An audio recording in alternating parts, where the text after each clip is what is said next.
चित्तौड़ दर्शन में आज समाचार में पुनः आप सभी का स्वागत है। नजर डालते हैं आज के समाचार की ओर। चित्तौड़गढ़ जिले के गंगा कस्बे में करंट लगने से विद्युत विभाग से संबंधित एक कंपनी के अधीन कार्यरत एक संविदा कर्मचारी की मौत हो गई, जिसके बाद मुआवजे की मांग को लेकर मृतक के रिश्तेदारों एवं साल्वी समाज के कई लोगों के साथ ही अन्य लोगों द्वारा जिला मुख्यालय स्थित श्री सांवलिया चिकित्सालय परिसर में मुर्दा घर के बाहर प्रदर्शन किया एवं कई घंटों तक मुआवजे को लेकर गतिरोध की स्थिति बनी रही, जिसके बाद आखिरकार समझौता हुआ और मृतक का पोस्टमार्टम कर शव परिजनों को सौंप दिया। चित्तौड़गढ़ जिले के गंगरार कस्बे में रविवार रात्रि को एक उपभोक्ता के घर में लगे मीटर में करंट आने की शिकायत मिलने पर विद्युत विभाग में एक कंपनी में संविदा के पद पर कार्यरत एक कर्मचारी की उपचार के दौरान मौत हो जाने पर मुआवजे की मांग को लेकर सोमवार को समाजजनों आदि ने शव लेने से इनकार कर दिया, जिसके बाद मुआवजे पर सहमति बनी और उसके बाद ही मृतक का पोस्टमार्टम संभव हो सका। रविवार रात्रि को बिजली का करंट आने की शिकायत मिलने पर विद्युत विभाग से संबंधित एक कंपनी से जुड़े संविदा कर्मचारी गंगरार निवासी हेमराज साल्वी जब उपभोक्ता के घर पहुंचा तो ज्ञात हुआ कि उसके घर में लगे मीटर में स्पार्किंग हो रही है और इसी दौरान उसे करंट लग गया। क्या नाम आपका? भवनलाल जी, पूरा घटनाक्रम क्या है? आप भी साथ में थे, लाइनमैन के साथ, पूरा वाकया क्या है? हमारे क्या, हम घर पे चले गए थे तो हमारा फ़ोन आया था। कब? रात को 10:30 बजे फ़ोन आया था। रविवार रात को 10:30 बजे फ़ोन आया आपको? तो हम उनके माने गए, घर के करंट आ रहा है तो वहाँ जाके चेक करना है। हाँ, गए वहाँ पे। किसका फ़ोन आया था? राजेश जी का फ़ोन आया। हाँ, ये कौन है? राजेश जी कौन है? लाइनमैन। तो फ़ोन आया तो हम वहाँ गए तो वहाँ मीटर में एक स्पर्धी हो रही थी। वहाँ गए तो उनको बोला घर जाने को। मैंने कहा यार देखो ये है, करंट तो नहीं आ रहा है लेकिन आपने फ़ोन किया था कि आपको मकान में करंट आ रहा है। करंट तो मकान में आ नहीं रहा था तो मीटर के अंदर का आउट गोइंग के तार छूटे हुए थे, स्पार्किंग हो रही थी। तो उनको बोला मैंने कहा तो मीटर तोड़ना पड़ेगा। तो लाइनमैन को बताया, मैंने कहा साहब ऐसी बात है, मीटर तोड़ना पड़ेगा। तो घर देने के बोला कि तोड़ दो, सुबह हम एप्लीकेशन दे देंगे।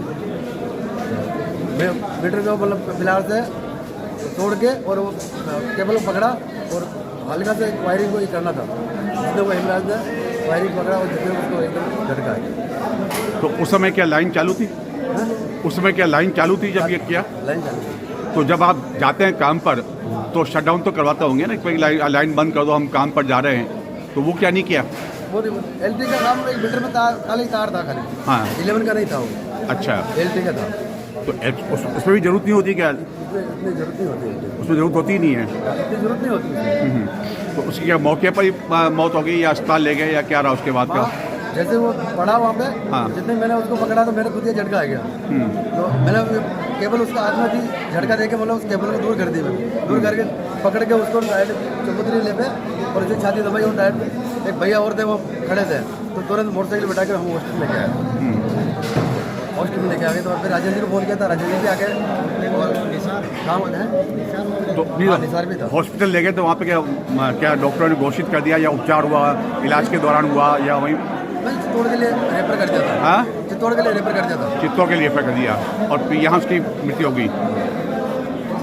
साली समाज से आते हैं, 25 लाख की डिमांड है और 25 लाख वाजिब है। 20 साल का लड़का है और 6 महीने की बच्ची है उनके। तो सर हमारा निवेदन है कि भाई अगर ये जब तक 25 लाख की डिमांड पूरी नहीं होती ये संख्या बढ़ती जाएगी और पूरा आंदोलन होगा यहाँ पे। तो ये जो लाइनमैन था क्या स्थायी रूप से काम करता था वहाँ पे? 6 साल से उसी ठेकेदार के साथ काम कर रहे हैं वो। ठेकेदार के साथ काम करता था। और क्या ठेकेदार नाम क्या है? कंपनी है सर। कंपनी है, कंपनी के साथ काम करता है। सुपरवाइजर का नाम है शंकरलाल जाट। हाँ, सुपरवाइजर का नाम है शंकरलाल जाट। सर अभी उसकी शादी हुई, 6 महीने की बच्ची थी उसकी सर मुआ दिए जैसे तो बच्चे का भविष्य देखा जाए सर। इस घटना के बाद सुपरवाइजर या उस कंपनी का कोई प्रतिनिधि यहाँ आया कि नहीं कोई आया? नहीं है, केवल आयन साहब आए यहाँ पे।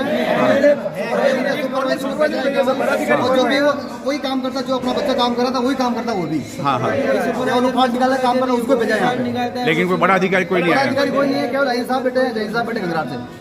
और कंपनी का लेकिन सुपरवाइजर है नॉर्मल। अब आप लोगों की क्या मांग है, क्या मांग कर रहे हैं आप? सर वही है सर, हमारी यही मांग है 25 लाख रुपए उसको मुआवजा, संविदा पर नौकरी और पेंशन उनको मिले और उनके परिवार को न्याय मिले। बिल्कुल गरीब परिवार से आता है और 6 भाई, एक भाई होता तो चल चलता, पर 6 भाई थे वो। कैसे परिवार को गुजारा करेंगे? जो भी पढ़ाई का खर्चा हो, जो भी हो, बच्ची की ज़्यादा शादी नहीं हो, ज़्यादा उसका खर्चा होता है। हमारी ये मांग है। घटना की जानकारी मिलने पर गंगरार से विद्युत विभाग के ANB चिकित्सालय पहुंचे, जबकि संबंधित कंपनी का कोई भी अधिकारी के नहीं पहुंचने से एवं सुपरवाइजर के नहीं पहुंचने से भी लोगों में काफ़ी अधिक आक्रोश देखा गया। कई घंटों तक चले गतिरोध के बाद आखिरकार 12.5 लाख रुपए मुआवजा देने पर सहमति बनी और यह मुआवजा कंपनी की ओर से दिया जाएगा, जिसके बाद मृतक का पोस्टमार्टम कर शव परिजनों को सौंप दिया गया।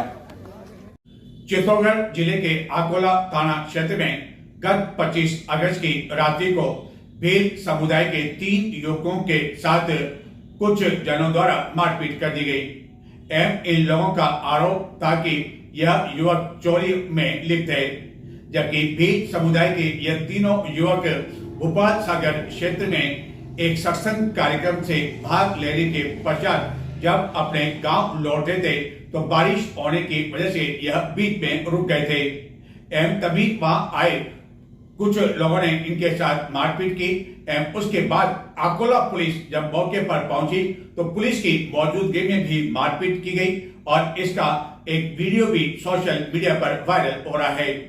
इस घटना को लेकर पीड़ित पक्ष की ओर से बाद में आकोला पुलिस थाना में मामला दर्ज करवाए जाने के बावजूद कोई कार्रवाई नहीं होने पर सोमवार को बड़ी संख्या में भील समाज के लोग चित्तौड़गढ़ पहुंचे और जिला पुलिस अधीक्षक से भेंट कर इस सब में ज्ञापन दिया।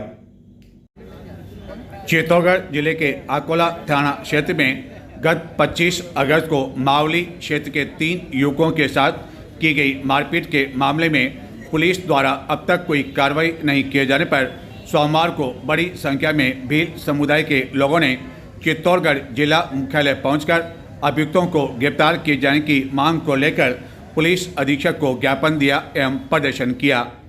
राणा पुंजा भील समाज विकास समिति के बैनर तले यह ज्ञापन दिया गया। इस पूरे मामले को लेकर जिला अध्यक्ष नारायण लाल एवं पूर्व जिला अध्यक्ष गोपाल भील आकोड़िया ने बताया कि मावली क्षेत्र के 3 युवक गत 25 अगस्त को भोपाल सागर क्षेत्र में स्थित चोरवड़ी में बाबा रामदेव के जन्मोत्सव पर आयोजित सत्संग कार्यक्रम में भाग लेने के पश्चात जब पुनः अपने गांव लौटे थे तभी बीच में आकोला थाना अंतर्गत पटोलिया गांव में बारिश आने की वजह से यह सभी एक देव स्थान पर रुक गए, जहां की एक कार एवं मोटरसाइकिल पर सवार होकर आए कई लोगों ने भील समुदाय के इन 3 युवकों के साथ मारपीट कर जातिगत अपमानित करते हुए एक मंदिर में ले जाकर इन पर चोरी का आरोप लगाया। इस दौरान आकोला पुलिस थाना से भी पुलिस मौके पर पहुंच गई, लेकिन पुलिस की मौजूदगी में भी इन तीनों युवकों के साथ मारपीट की जाती रही, जिसका वीडियो भी सोशल मीडिया पर इन दिनों वायरल हो रहा है। बाद में आकोला पुलिस इन तीनों युवकों को अपने साथ ले गई और ये तीनों युवक बार बार पुलिस को यह कहते रहे कि जहां वह सत्संग में भाग लेने गए वहां से पूरी हकीकत का पता लगाया जा सकता है और वह किसी भी चोरी या अन्य आपराधिक घटना में लिप्त नहीं है।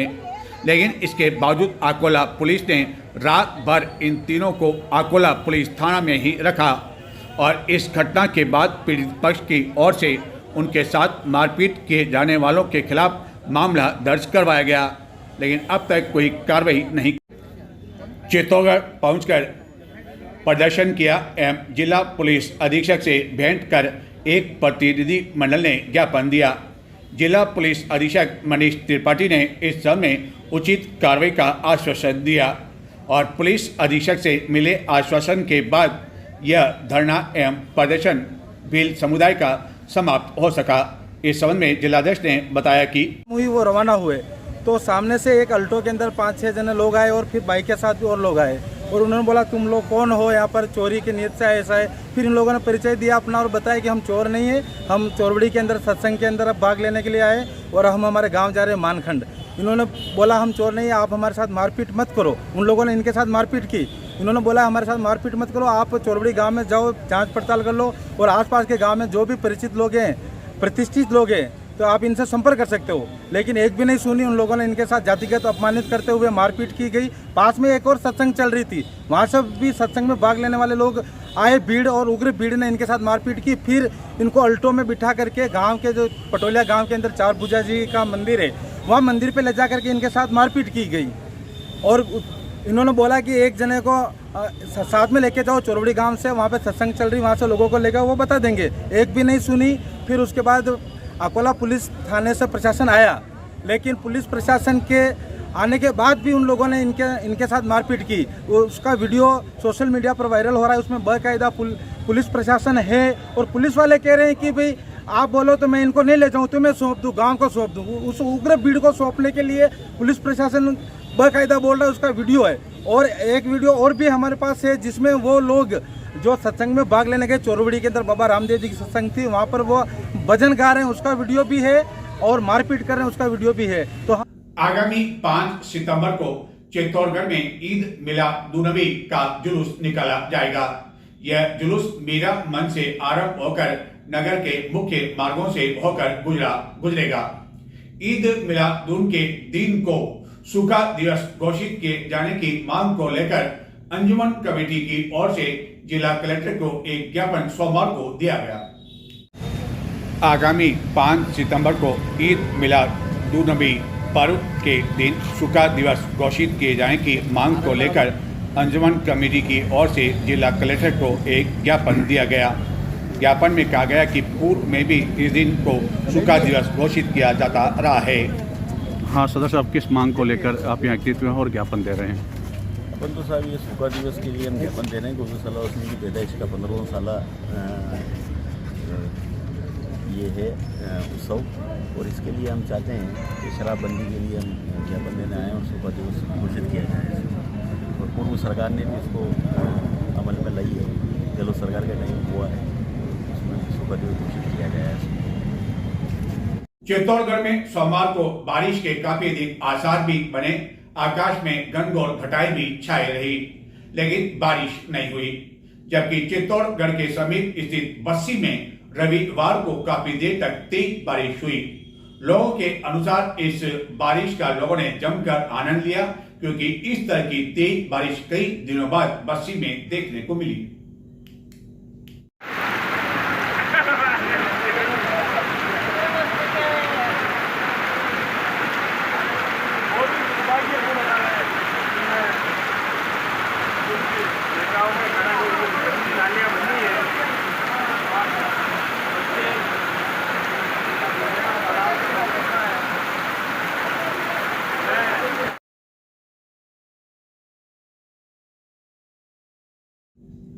तो ये थे आज के समाचार। नमस्कार।